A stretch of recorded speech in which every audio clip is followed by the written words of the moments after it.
New FPL, who dis? Welcome back. We are back. FPL's back. My name is Devin. This is the Ignore the Tablet podcast, the only FPL podcast on the entire internet hosted by me. And you may have gotten some sort of notification about player pricing about to drop. Vote on who you want to see their price revealed. I picked Gabrielle, not that it matters, but for anybody who knows me, who's watched this channel before, who's listened to the podcast, will know I'm an absolute price hawk. I think pricing is the number one most important aspect of the game because it is a budget allocation game. As much as you want to view it as that, you buy players and you hope that they perform more than their value. But anyways, I figured this is the best opportunity now more so than ever to discuss pricing, what I think it should be, show how I can calculate that, and definitely not predict what the price will be because that is an absolute fool's errand. I can guarantee, I would bet my house that the pricing is going to be lower than what I think it should be or what balanced pricing would dictate. So we're going to run through all that today. If you enjoy, subscribe, all that good stuff. We'll be coming out with more content and let's get into it. Now let's start it off with a demonstration to truly explain how broken the pricing was last season and use this as a basis for maybe the pricing should be increased across the board. But I mean, I'm going to show how we can target the pricing a bit better, but let's just first demonstrate how bad the pricing was. So if you were to guess how expensive the best team you could create would be. So at the very end of the season, the pricing of all of the players combined, how much would that cost for the absolute highest scoring players across each position would be? 15 players, 3 forwards, 5 mid, you know the deal. How much do you think that team would cost? At the end of the season, we don't need any sort of drum roll. The end of the season, that team would cost 109.1. I did the math.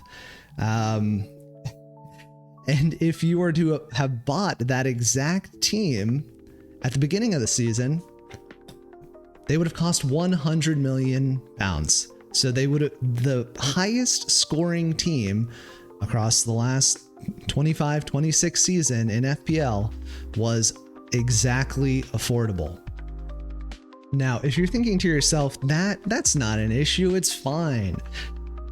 The problem with it is that if you can afford everyone, so can everybody else. Everyone is just gonna stack onto the highest performing players, and there's really no restriction of price. So pricing is almost irrelevant and value is almost irrelevant.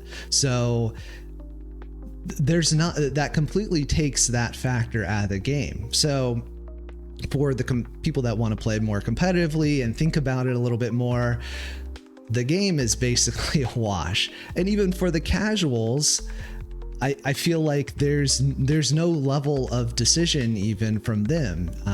You can just pick Haaland, Bruno, Gabrielle, Semenyo. You could have every single top scoring player in your team. That's not really rewarding to me.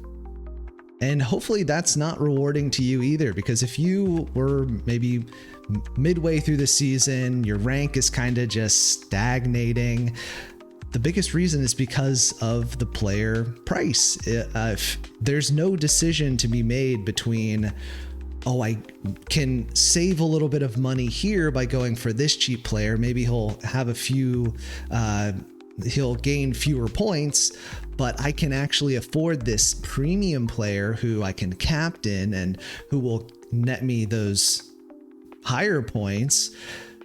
That decision just really wasn't in the game because you could afford that premium player to captain and you could afford all of the highest performing cheap players. And now I know that it's difficult to set prices for players that maybe have breakout campaigns and, you know, they're relatively unknown, but we have the data on the players and we could balance the prices appropriately. So I don't think that's as much of an excuse. And I think even at a bare minimum, like taking what my methods and all the things I'm about to discuss aside, and if we just raise the floor on the pricing across the board, I think it would make the game a lot more engaging. I think you'd have a lot less fall off mid-season when, you know, the game is kind of getting boring. We all know that lull. So I'm going to talk through some methods that I think would improve the game regarding the pricing. Now let's talk about how we get there. So how do we calculate? How would we possibly calculate some sort of balanced pricing to make it so that players are appropriately priced on the high end of the spectrum? Premiums are priced high enough. Cheap players or value players are priced low enough to be engaging. How would we do that? So we can calculate a value of measure. A lot of people can refer back to several of my other podcasts where I talk about value added per million. There's also points per million. It's a very simple calculation for the most part. Points per million, you just take points or points per match divided by the cost of the player. And that would give you some level of what you're getting for the value of the player. Now, I'm going to use value added per million, which is slightly different. It takes out the appearance points, but let's just jump ahead of all of the arguments there. And let's just assume that it's a better measure. I think it's a better measure because appearance points are a bit redundant in that numerator of the calculation. So we're really just focusing on the point gaining actions a player can do, because every player, if you're going to get on the pitch and able to score, assist, make defensive contributions, you're getting some level of appearance points that can't be taken away from you. So we're going to be using value added per million, which will give you something between the ranges of 0 to 0.6, 0.7, I think have been pretty high value added per million. So the higher a player's value added per million, the more you're getting for the price of the player, basically. And if we take a set value added per million, we could reverse engineer what the prices should be based on that value added per million of last season. Now, it's not perfect. There's going to be caveats, like if a player performs drastically different from last season compared to this coming season, it's going to have issues. But you would have that same exact issue if you were just manually increasing or decreasing 0.5 or 1 million or whatever I think FPL towers are going to do. And with that preamble out of the way, let's go ahead and jump into the sheets, the spreadsheets, of course, data only, and we can start taking a look at players, look at some of their stats, their value added per million, and their updated pricing, what I think it maybe should be if we want to balance it based on last season. Definitely not what it should be. Again, I want to reiterate this. I know I'm going to get hate. This is not what I anticipate the prices to be, but if we were to take a look at how the players performed last season and balance based on that value added per million, we can calculate what the price could potentially be, should potentially be, but definitely won't be. Okay, so let's start by going through the highest priced players last season to see how they were adjusted in the model. For any eagle-eyed viewers, I did spot a mistake, so I reran the code and updated the pricing. So this should be accurate based off of the formula I used to make every player around 0.35 VAPM. We could look at their old value added per million to see how it adjusts. Like for instance, Bruno Fernandes 0.44, his price is going to go up because his VAPM was higher than 0.35, but somebody like Salah, his price would go down because his VAPM was less than 0.35. Hopefully that makes sense. So tracking the players who were the highest price at the end of last season, Erling Haaland was 14.7 million. His value added per million was 0.33, so he's right around the right benchmark. So the new suggested price would be 14 million, which was actually where he was at the beginning of last season. So the model estimates that he should just stay at the same 14 million. That was a good price. There are some arguments that maybe this is too low, because if you are assuming he's going to be the perma captain, if you're using captaincy, then his VAPM should be a lot higher because you're basically doubling the value, but that's kind of semantics. We can kind of pass over that. If we were to set his price as any other player, not making assumptions that he's perma captain, like any other player, we're going to set his VAPM to 0.35. This would be his suggested price. Now, Mohamed Salah, on the other hand, had an absolute stinker. So his new suggested price, despite the fact that he's not going to be in the game and he's not going to be at Liverpool, his suggested price would be 8.5. Bruno Fernandes, on the other hand, we would anticipate a huge price gain using this method of estimation, where his old price was 10.4 million. His new price would be 13 million. So he'd be the second most expensive player in the entire game. And then there are going to be some that stand out that maybe you would think, this requires like a more fine tuning. And if I was an entire team of coders or people in FPL Towers or developing the game, this would be something where I would take a look at to see Cole Palmer. We know that he had a bad season. Do we expect him to have as bad of a season as he did last season? Or do we expect that he's going to have a little bit better of a season? Because if you think he's going to have a better season, then this 7.5 is underestimating his value, because we're just using how he performed last season, which his VAPM was 0.26, which indicates that he wasn't a high value player. He wasn't frequently used, low ownership, most likely across the course of the season, played a lot of minutes and just was not the player he was last season. He had a lot of injuries. The form wasn't there. So maybe you split the difference and you put him at like 9 million or maybe 8.5 million, but 7.5 is probably too low, what I would say. But on the flip side of that, again, we're like flip-flopping all over the place. Bukayo Saka, perfectly priced. His VAPM was 0.35. That's exactly where we want it to be. He was 10 million at the end of the season. Hopefully he's 10 million at the start of this season. I don't remember where he started at last season. I think it was 10, and he just had injuries and people, didn't really go for him. But beyond that, you could see that there's quite a few instances where forwards were actually quite overpriced. We didn't get a lot of value out of them. And that kind of tracks when you think back to last season, where throughout large courses of the season, you didn't see a 3-4-3 like you would have seen in the past. It was mostly like a 4-4-2 or a 4-5-1 even in some instances.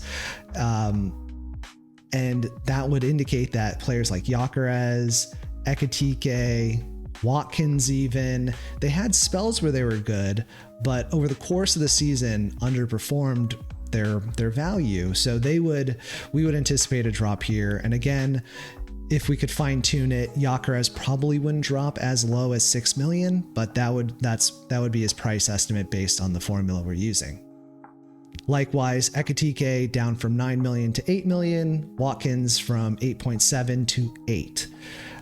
But now that we've looked at some of the highest priced players last season, again, which were mostly forwards and midfielders, but that doesn't really line up with how the players performed overall, because if we look at the highest performing players, forward, midfielder, defender, Gabriel, the third highest scoring player in the entire game, midfielder, forward, we go down a few, and then another defender, then forward, defender. You see what I'm saying? Defenders were massively undervalued, and I think part of that is because they introduced defensive contributions. It ended up being probably a little bit more powerful than they anticipated, because they probably didn't actually run any sort of statistic to estimate this, but defenders were underpriced. So we can fix that or correct it a bit by increasing their price, and that would balance the game a bit better. So going through the highest priced players, and I'm going to actually put this on Airtable. This will be one of the secondary sheets. Hopefully it's informative. And then you could take from it what you will. Obviously, again, I don't know how many times I need to reiterate this, but this is not a prediction.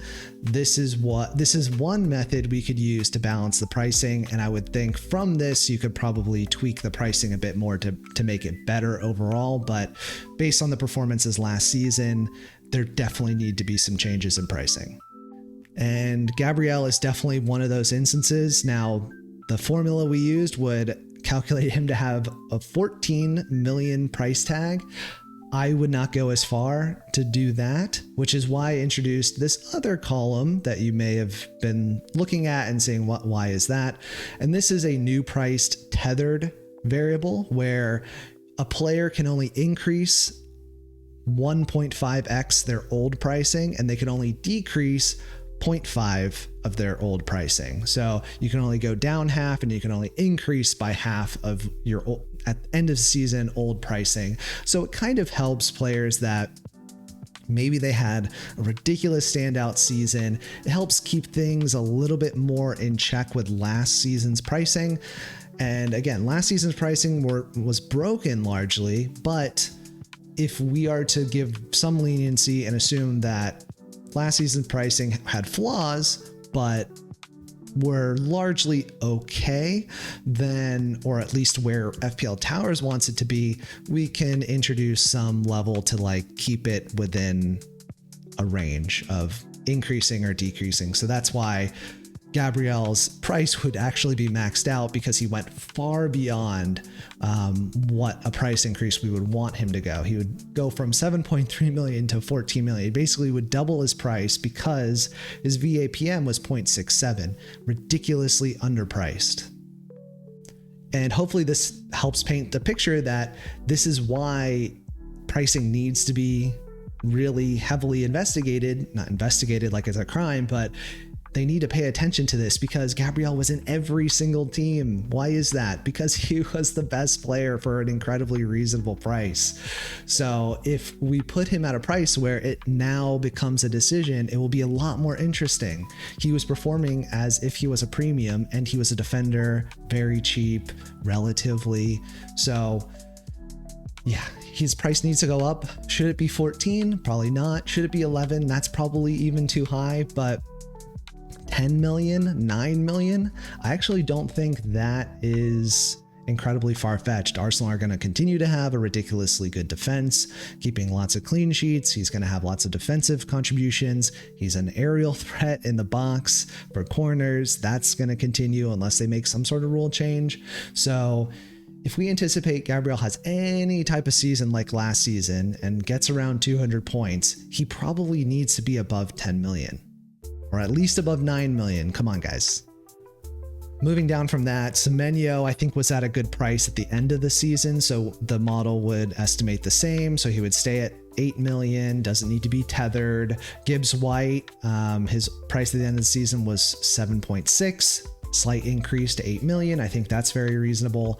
Bowen actually would go down. I think this is a trend with a lot of forwards, except for one that we're about to talk about. But a lot of forwards, as I've said, it's just they were overpriced generally. Value was very poor. You weren't getting a lot of points based off the cost that you had. But again, cost wasn't really a factor. So if it is a factor, you would anticipate a Bowen or somebody like that to go down. Bowen, again, not going to be in the game unless he gets transferred to another team, because West Ham went down. But you get what I'm trying to say, hopefully. Now, onto the big increase, one of the big increases, Thiago on penalties, ridiculous value, 0.45, but again, nowhere near Gabriel, which was ridiculous, beyond ridiculous. But Thiago's price would go from 7.2 million all the way up to 9.5 million. I think that's reasonable based on what we saw last season.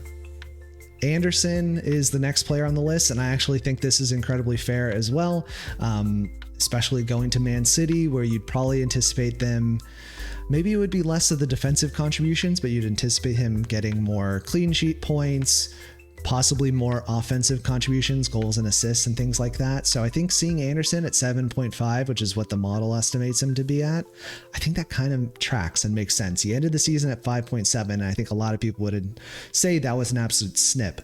Keeping in mind, he scored 180 points. He was not far off of 200. So Very, very good.